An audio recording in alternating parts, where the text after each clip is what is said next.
Listen, I don't know a person in this world who doesn't look back at some of the things from when they were younger and have regret. But do you ever look back and criticize some of your choices from when you were younger and then realize those things that you look back in as an adult and say, why didn't I do those things? Were never really an option?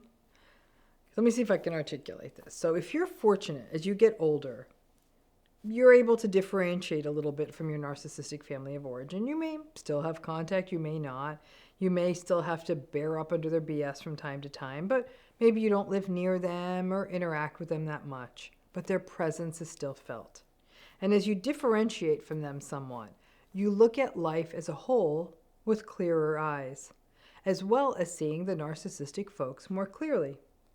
One of the challenges is that when we apply that greater clarity and knowing to our earlier selves, and may become quite critical of our earlier selves, our younger selves, like, why didn't you push yourself more? Asking ourselves questions like that. Why didn't you take that better job? Why didn't you travel more when you were younger and had more freedom? Why didn't you avail yourself of better opportunities? Why didn't you try to go to a better college? Why didn't you take more chances? You ask your younger self that. You may look at where you are now and recognize that some different choices at some different points in your life could have resulted in things being different, perhaps better, or further along for you. We have other videos about how survivors of narcissistic relationships can often be quite ridiculously successful, quite out of proportion for what they thought they would be given where they came from, mostly because failure was not an option. Love, belonging, all of it was contingent on that. But it was often that you had to achieve success on your family's terms. What they would want, what would make them look good, the job they wanted you to have. And despite the lack of support, the survival and attachment pressure of your family meant that you would succeed because it almost felt existential, like if you didn't succeed, you wouldn't exist. But we look back as adults and say, oh, why did I sell myself short when I was younger? Why didn't I try harder? I was chatting with someone who had moved to live closer to her parents. It was part of her own downsizing. And because she was the only child who could do it, traditionally, she had been out of the family fray. She had had a corporate job that moved her around a bit. And then she stayed in one city far from her parents raising kids, etc. She saw them, and it was never pleasant to see her parents and all of that. She would find herself needing days to recover after she would see them. But now she was living closer and could do the bits and pieces that her parents needed to be cared for.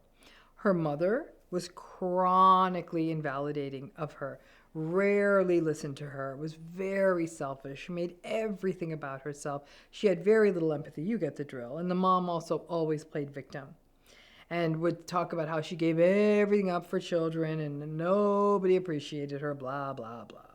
Her father was a nice man, but he was very silenced by her mother. And the mother, felt that he had not been an adequate provider. And she was bitter all of her days that her own sister had married someone who was very successful and had afforded them a better lifestyle. In the midst of all of this woman doubted herself at every turn in the road. She didn't take chances at school. She didn't take advantage of opportunities that were being offered. Neither of her parents offered her any guidance and any advice her mother gave her about life was simply focused on what worked for the mother. And if the daughter wanted to kind of do something that seemed, out of the lines, the mother would tell her she was ungrateful and selfish. The woman looked at the career and life trajectories of other people she knew, and from time to time, she wondered why she didn't do this or try that other opportunity. She even looked at her own children and wondered why she didn't do some of the things that they do that existed back when she was their age. But after she spent time with her parents, it all became clear. It's almost that it became clear to her that it wouldn't have been possible for her to do those things. Because we can look at choices and options and forks in the road through a sort of objective lens. I could have done that. But then when she spent time with her parents, especially her mother, she recognized that, that's delusional. When she thinks about what it was like She looks back at the time, it was impossible. Those decisions wouldn't even have been a part of reality. She had been so hemmed in by her mother's limited expectations of her. The idea that she was only noticed when she was useful to her mother. That the idea of having choices or taking chances or coloring out of the lines, well, certainly you look back and say, well, I guess that was an option. Spending time with her parents as an adult reminded her that no, that while she had really done some incredible things, she did them despite the limitations placed on her.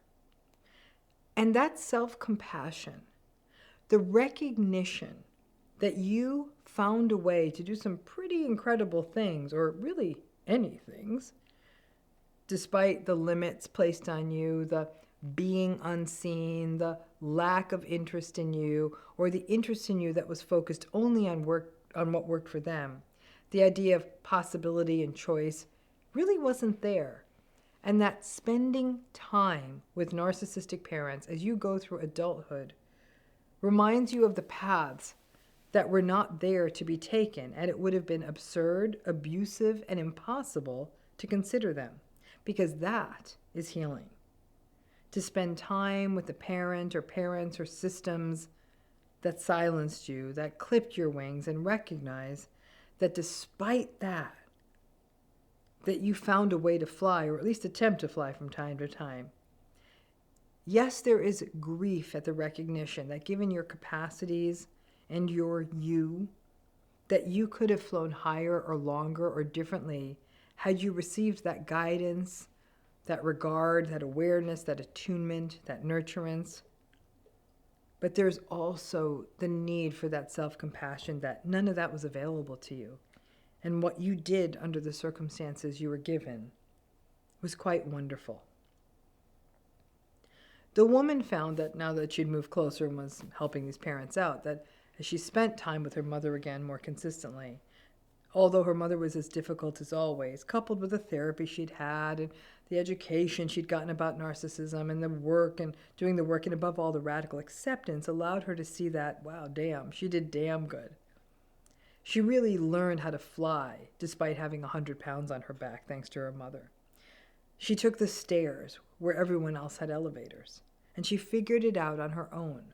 And that the combination of all of that actually meant that the time with her mother, interestingly, didn't feel as abusive, but rather fostered a self-compassion within herself for all she did in her life, that it was difficult, that she did her best. And that while she had some regrets and she didn't have the same kinds of choices and possibilities, she did what she did. There was a part of her that reached into an inner child that had not really been cared for or seen and told her, you did good. And those other things, you look back and wonder why you didn't do them. You couldn't have done those things. There was just no path to get to them.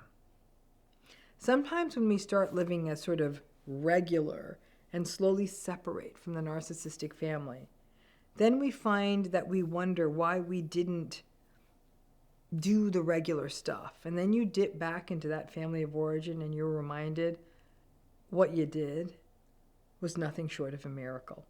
I always say that people who've been through narcissistic relationships, or especially families, when they spend some time in regular people world, we tend to look back at our histories through regular people glasses. Like, well, why did I do those things? Spend a few minutes in that family system, you're like, oh no, that was never going to be an option. And sometimes being in the ickiness of those families can actually be the wellspring of some of the self-compassion you need when that regret comes crawling in. Thanks again.